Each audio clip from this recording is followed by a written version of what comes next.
So right now, major news, Russia's invasion of Ukraine. And obviously there's a lot of history there. So before we get into what's going on now, what is the history of this conflict? Yeah, let's just lay down some facts about Ukraine, right? It's that area of the world has been inhabited by humans since 32,000 BC. And in the 17th and 18th centuries, it was part of the Russian Empire. And then in 1917, after the Russian Revolution, which you've probably read about, the Ukrainian People's Republic was formed. And then in 1922, Soviet Ukraine became a founding member of something you might be familiar with called the Soviet Union, USSR. And then in 1991, the USSR dissolved, and Ukraine, they became an independent state again. Ukraine had relationships at that time with both Russia and with NATO. And then in 2013, Ukrainians overthrew their government, in part because of its closeness to Russia. And this action led Russia in 2014 to absorb the Ukrainian territory that's known as Crimea. And it also led to the war in Donbas, which is a long conflict that's been happening between Ukrainians and Russian-backed separatists. So thousands of years of history and this area having different governments and names. I can see why it's so complicated, but what is Putin's motivation for invading right now?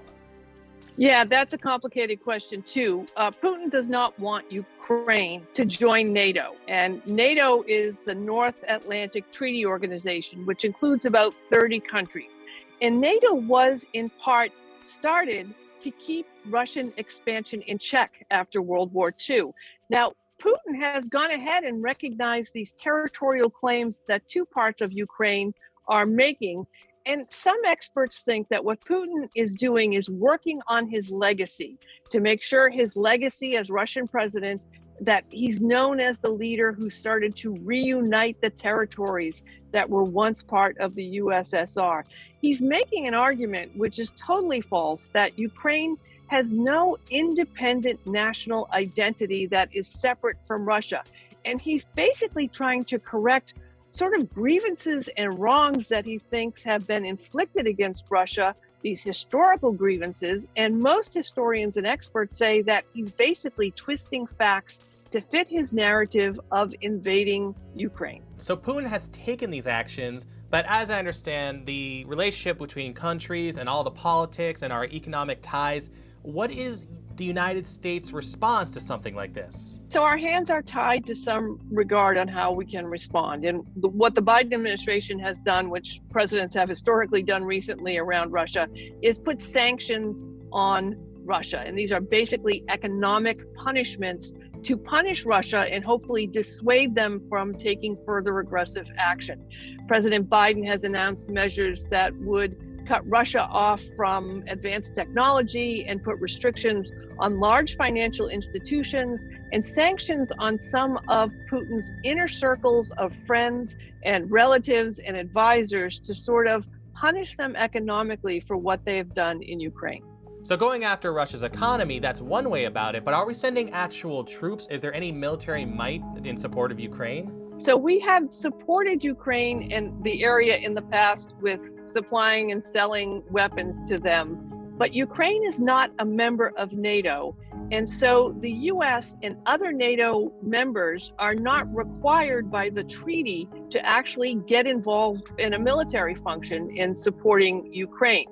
In order for the US to intervene, President Joe Biden would have to make the case that what's happening in the Ukraine is a threat to the United States' well-being, or it's a humanitarian crisis, or if a member of NATO gets involved and gets attacked by Russia, we would have to come to their defense. But at this point, we're not anywhere near that.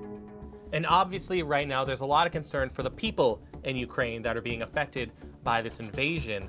But of course, nothing happens in a bubble. This is going to be affecting the entire world. Here in the States, what kind of impact can we see?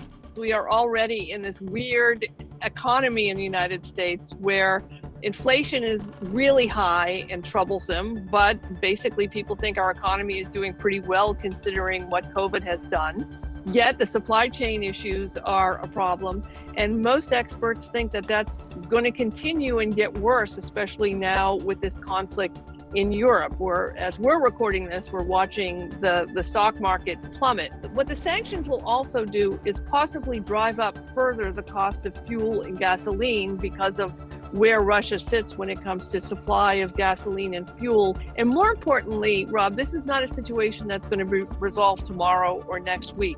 This is another layer of concern and chaos, obviously for the people in Europe and the people in Ukraine, but also for the economies around the world, since, as we've learned thanks to COVID, we are so interconnected.